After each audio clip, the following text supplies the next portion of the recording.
года назад пришла в мое заведение женщина одна, такая лет 40, с ребенком-инвалидом. На этого ребенка без слез не взглянешь. Ну, есть инвалиды, по которым не видно, что он инвалид, а есть такие, что конкретно видно. Заказал чебурек с сыром один.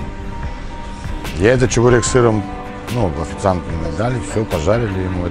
Этот ребенок, его мало того, что еле съел, и эта женщина, а я на него смотрю и плачу. Эта женщина мне говорит, достает кошелек, дает 70 рублей за чебурек с сыром. Говорит, вот возьмите. Я говорю, я с вас деньги не возьму. Пошел в мангальную, поплакал как мужик. И с тех пор жене говорю, вот давай таблички такие повесим.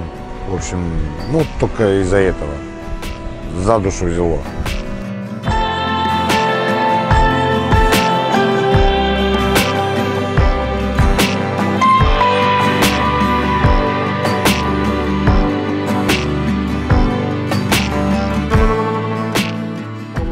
Особо не подсчитываю. Бывает, не приходят, бывает 4 человека, бывает 3, бывает 2. Бывает, вот люди приезжают там на 10-20 дней, у них ребенок инвалид.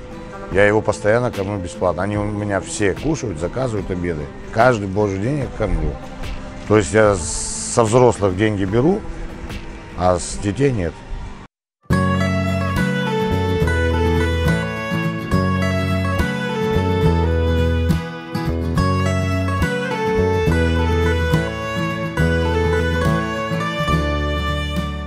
Я постоянный посетитель этого кафе. Мне очень нравится здесь обслуживание, очень нравится продукция.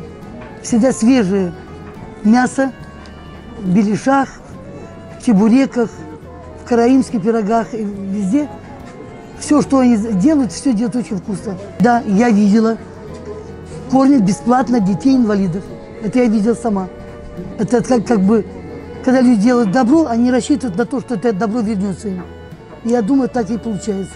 Я педагог, и поэтому очень удивлена, что директор этого кафе заботится о детях-инвалидах.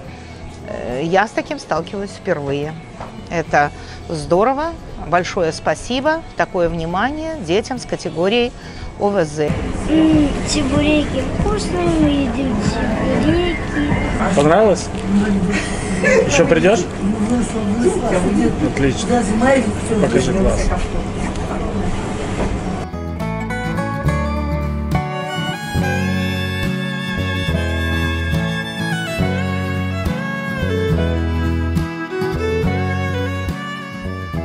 Я хочу, чтобы Аллах все это дело увидел и вообще отменил инвалидность детскую. И все. Мне это хватило бы вот так.